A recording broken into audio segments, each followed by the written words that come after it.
Muchas gracias. Mi exposición la voy a estructurar en tres momentos. Un primer momento que hable de la realidad jurídica cubana en pos de la aplicación de la Convención.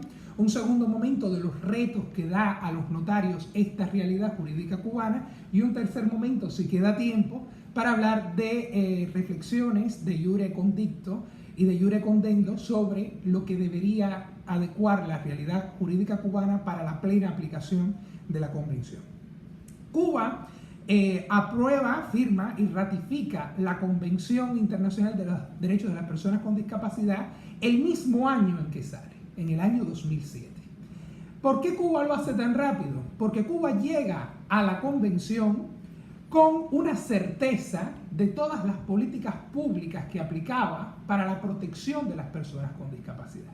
Un acceso universal a la salud, un desarrollo inmenso en educación especial, un sistema jurídico sobreprotector que velaba siempre por el interés superior de las personas con discapacidad, pero una vez ratificada, la Convención sorprende a Cuba.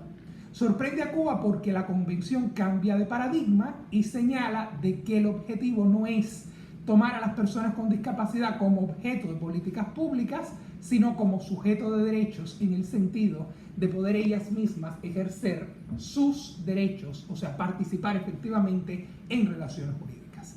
Desde esta perspectiva, los cambios legislativos en Cuba han sido pocos. Nosotros hemos hecho mano de un artículo que estaba en el Código Civil desde el año 1987, cuando se promulga el Código Civil, donde entre la plena capacidad de obrar del artículo 29 y la plena incapacidad del artículo 31, se había insertado un artículo 30 que restringía el ejercicio de la capacidad. Este artículo, por casi 30 años, estuvo inutilizado.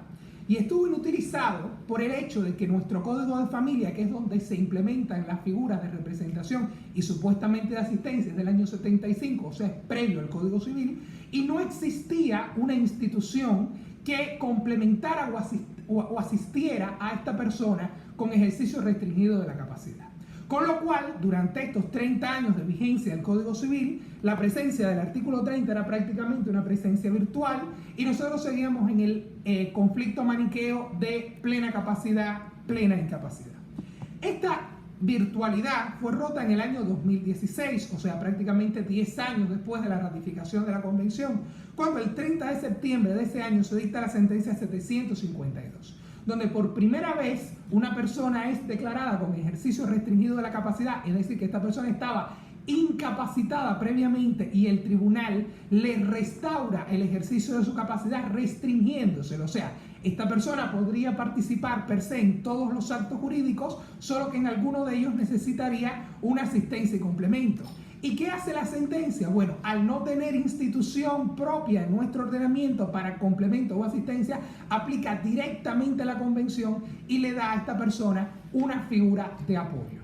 Esta sentencia, que es un hecho aislado, porque en Cuba la jurisprudencia no es fuente de derecho, ha sido generalizada por la instrucción 244 del 2019 del Consejo de Gobierno del Tribunal Supremo, donde dictamina de que los procesos de incapacitación tan frecuentes en Cuba iban a ser restringidos a una excepcionalidad muy grande y de que los procesos de restricción del ejercicio de la capacidad iban a ser la regla, la norma. O sea, incapacitar casi nunca, casi siempre restringir el ejercicio de la capacidad y en lugar de nombrar un tutor, poner una figura de apoyo. Esta es la realidad con la que llega Cuba a este evento. Ahora bien, ¿qué retos le trae esta sentencia al notariado cubano? Y específicamente al juicio de capacidad. Pues sin lugar a dudas es un reto importante, porque al nosotros tener el sistema maniqueo de plena capacidad, plena incapacidad, el juicio notarial era muy fácil. Siempre lo que llegaban a nosotros eran personas que no tenían una sentencia de incapacidad, con lo cual se daba un juicio sobre si la persona comprendía o no el acto, y si la persona tenía una sentencia de plena incapacidad, pues simplemente no podía nunca comparecer ante notario, ya que nosotros no tenemos regulada la figura de los intervalos lúcidos.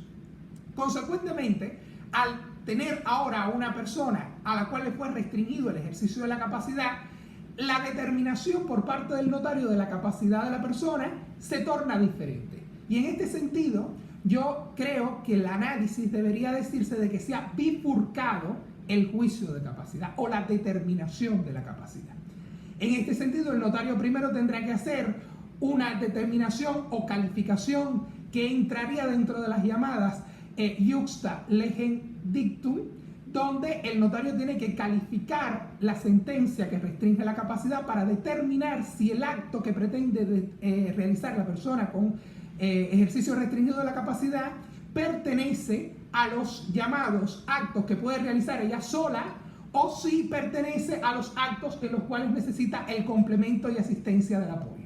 Y a la par tiene que hacer el otro juicio de capacidad tradicional que entra dentro de los llamados iuxta verum dictum, donde el notario lo que tiene que comprobar son tres cosas fundamentales. O sea, la capacidad mental o natural de la persona a través de tres parámetros. En primer lugar, el discernimiento, o sea, la capacidad de comprender el acto, que nos recuerda que era potesma nihil volitum nisi prae cognitum, o sea, nadie desea lo que no conoce. En segundo lugar, la intención, o sea, que esta persona verdaderamente quiera realizar ese acto. Y en tercer lugar, la libertad, o sea, que esta persona no esté realizando ese acto por influencia o por inducción o coacción de la figura de apoyo, sino verdaderamente porque nace de su intención.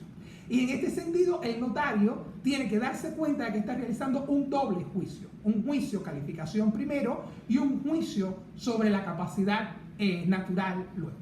Esto me lleva a las reflexiones de iure condendo, de lege ferenda, sobre lo que debe pasar en nuestra realidad. Nosotros estamos abocados ahora a un proceso de reforma de todo el ordenamiento partiendo de la nueva Constitución de la República, que sin lugar a dudas llevará primero a un derecho de familia y posteriormente a una reforma del Código Civil.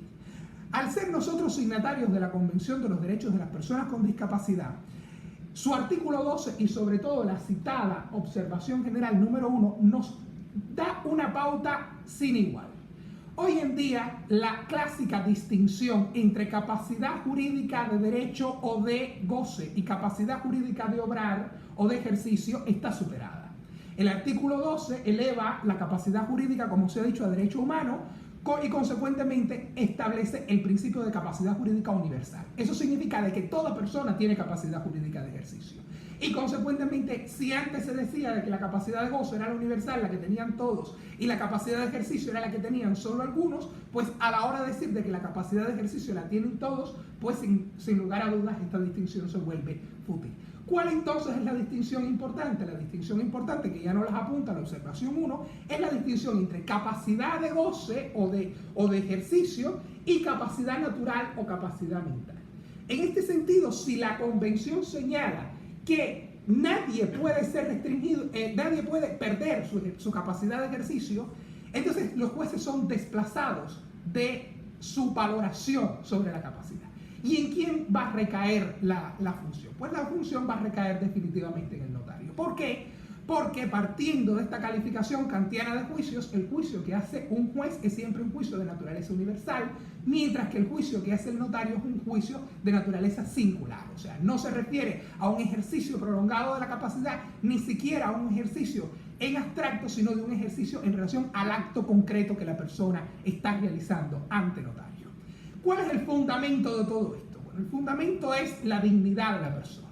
Y esta dignidad de la persona los cubanos la tenemos muy presente. La tenemos muy presente porque en el exergo de nuestra Constitución aparece la frase de José Martí, héroe nacional de Cuba, donde dice que desea de que la ley primera de los cubanos sea el culto a la dignidad plena del hombre. Una dignidad ontológica y no ética. Y esto nos remite entonces al segundo imperativo kantiano, donde dice, obra de tal modo que siempre todo lo que hagas sea tratar a la humanidad siempre como un fin y nunca como un medio. Muchas gracias.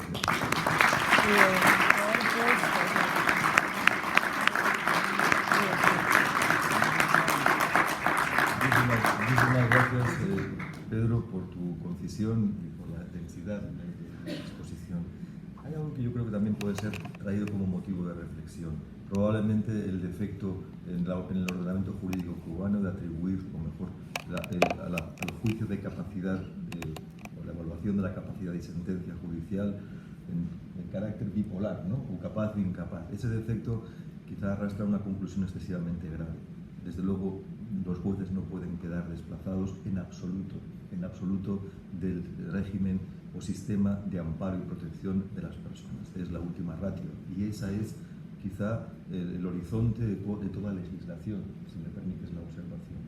Última ratio en el ordenamiento y todos los poderes públicos y todos sus funcionarios para realizar el fin que la Convención propuso. Pero nunca y en caso alguno los jueces pueden quedar desplazados del sistema, al menos desde mi consideración. Por último, casi cerrando ya